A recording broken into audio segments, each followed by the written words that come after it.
할렐루야. 오늘 성경 강의 시간입니다. 오늘도 교재로 공부를 하겠습니다. 교재 다 펴주십시오.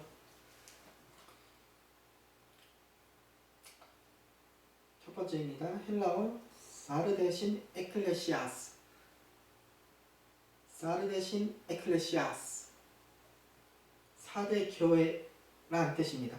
사대 교회는 명성이 있었지만 사실은 주어하는 심각한 교회였습니다. 겉으로 보기에는 아무 부족함이 없는 교회일지라도 내적으로는 심각한 영적 빈곤에 처해 있는 교회였지요.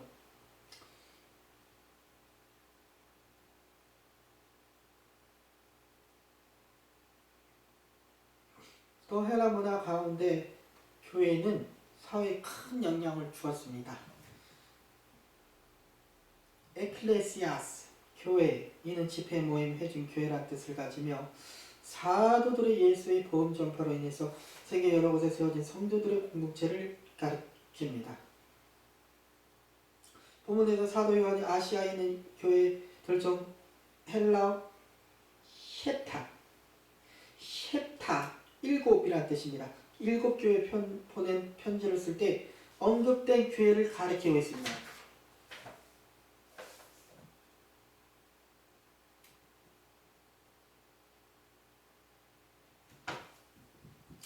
두 번째, 헬라어 앙겔로, 뜻은 사자에게란 뜻이 되겠습니다.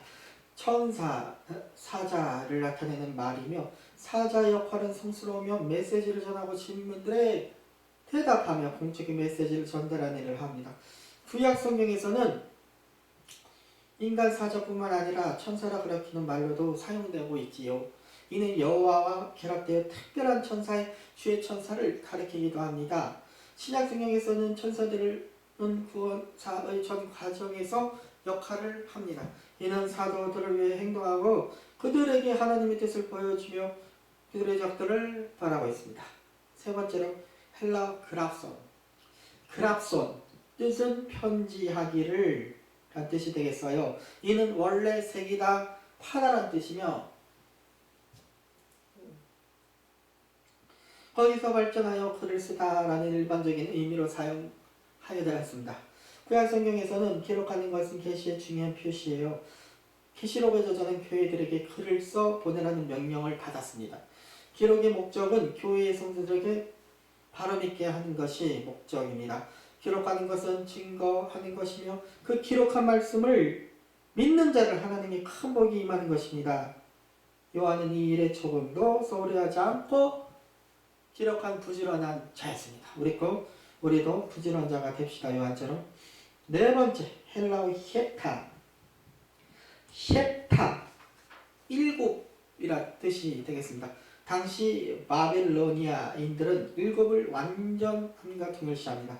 이것은 또한 히브리인들 사이에서도 발견되는 일곱째 나라는 그 주관을 완성시킴에 따라서 신성하게 규정된 완전함을 달성합니다. 일곱은 계시록에서 대단히 중요한 숫자예요. 그 용례로서 일곱 교회들과 천사들 계시록 1장 4절에 기록되어 있습니다. 일곱 촛대들 계시록 1장 13절에 기록되어 있고요. 일곱 별들, 일곱 불들과 눈들 계시록 5장 6절에 기록되어 있습니다. 이 숫자는 완전함, 적대세력, 완전한 발전과 전개 등에 쓰였습니다. 본문에서 일곱 양과 일곱 별은 문맥상 예수님의 무조건적인 주권을 의미합니다. 할렐루야. 다섯 번째로 헬라어 레게이란 뜻이 레게입니다. 뜻은 가라사대란 뜻이 되겠습니다. 헬라어 레고가 기본용어로 말하다라는 뜻이니 말은 예수님께서 친히 자신의 말씀을 기록하지 않으셨기 때문에 그의 말씀의 기록은 항상 그분이 말씀하셨다는 것을 언급합니다. 이는 고정된 형식이 없지만 예수님의 말씀은 권위적인 성격을 지니고 있습니다. 이는 성경에서 상세히 말해줬던 그대로의 순수한 말씀이며 이 말씀은 항상 살아있는 말씀이었습니다. 그래서 이때는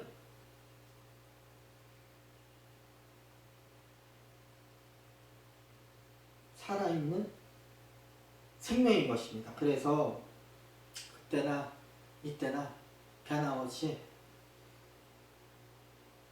말입니다. 여섯 번째로 헬라어 에르카. 에르카. 뜻은 행위를 이란 뜻이 되겠어요. 헬라어 에르곤. 에르곤, 일하는 이 기본적으로 행동이나 행동적인 정렬을 나타냅니다. 성경에서 말과 행동이 특정한 가장 관계를 발견하게 되는데 서로 그것들은 서로 일치하여야 합니다. 말과 행동이 일치가 안 되면 이는 이미 죽은 것이기 때문에 역사가 없습니다. 이는 신앙과 행위에 대해서도 일치할 것을 강조하고 있습니다. 행동하지 않은 믿음은 죽은 것이듯이 믿음으로부터 나오지 않은 행위 역시 헤브리서 6장 6절의 말씀대로 죽은 것입니다. 일곱 번째, 헬라어 오이다. 오이다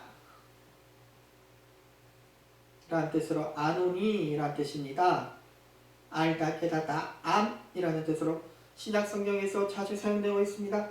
예를 들면 사람을 아는 것에 대해서 이해하는 능력에 있음에 대해서 또는 깨달음에 대해서 이 단어가 사용되고 있으며 성경에서 하나님 또는 그리스도를 아는 것은 생명신학적으로 중요한 개념이며 하나님을 알지 못하는 것은 죄가 됩니다. 하나님께서는 우리를 선택해 주셨기 때문입니다. 아멘. 예수님은 자기를 아는 것은 이미 하나님을 알고 있는 자이며 누구든지 자기를 알지 못하면 하나님을 알지 못하는 자라고 말씀하셨습니다. 여덟 번째로 헬라어 오노마. 오노마 뜻은 이름이란 뜻입니다. 고대인들은 이름이란 단순한 명칭이 아니라 그 이름으로 불리우는 사람의 인격성의 한 부분이라는 일반적인 믿음을 가지고 있었습니다. 이 단어는 이름, 인격이라는 뜻을 가지고 있는데 성경에서 하나님의 이름은 계시와 관련되어 있으며 이러한 관점에서 영광과 연결되어 있습니다. 즉 하나님의 이름은 어떤 특별한 접근이나 관계를 표현하고 있습니다. 신약 성경에서 하나님의 이름, 인격성 1등이 예수님의 이름과 뗄래야 뗄 수 없을 정도로 밀착되어 있으며 하나님의 이름을 영광스럽게 하는 것은 계시와 화요의 사역으로서 이는 예수님을 메시아로 이 땅에 보내신 이름입니다. 아멘. 이 세상에서 제일 위대하신 이름은 생명의 근본이신 예수님의 이름입니다. 아멘. 그래서 이 이름을 부르고 믿고 아는 자는 예수님의 영원하신 생명이 있는 자하며 이는 예수님의 이름인 생명을 산출하는 능력자입니다. 할렐루야. 아홉 번째 헬라어 네크로스 죽은 자로다라는 뜻입니다. 죽은 사람 시신을 가리키며 생명 없는 것에 대해서 감각적 세계에 속하는 것들에 대해서 그리고 움직이는 이는 것일지라도 사이비 철학자와 그들의 가르침에 대해서도 사용되는 말이기도 하지요. 신약 성경에서는 죽은 자들과 생명이 없는 육체를 가리킬 때 사용하며 본문에서는 요한이 비유적으로 사용하고 있습니다. 거의 다 끝나갑니다. 신약 성경에서 여러 곳의 기록을 살펴보면 헬러 푸다르터스 썩어질이란 뜻, 멸망, 파멸될 것.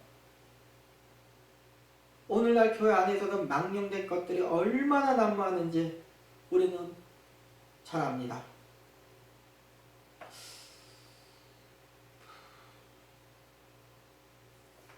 그래서 늘 항상 우리가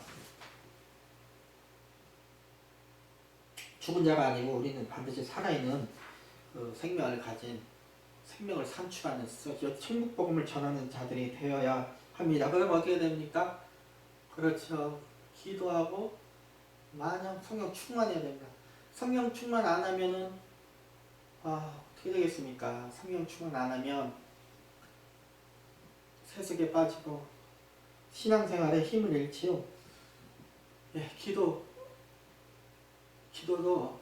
부지런히 정기적으로 하나님께 드리고 예배, 찬양, 예물 드리면서 하나님과 가까워져 세상이 많이 각박해졌죠. 이제 마지막 때입니다. 우리 더욱더 깨어 기도해야겠습니다. 오늘 이렇게 또 원어 강의를 제가 이렇게 설교식으로 만들어서 하나님 말씀, 성경 말씀 넣고 내용 넣고 스토리식으로 이렇게 했습니다. 들어주셔서 감사합니다. 여러분 건강하세요.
끝났죠?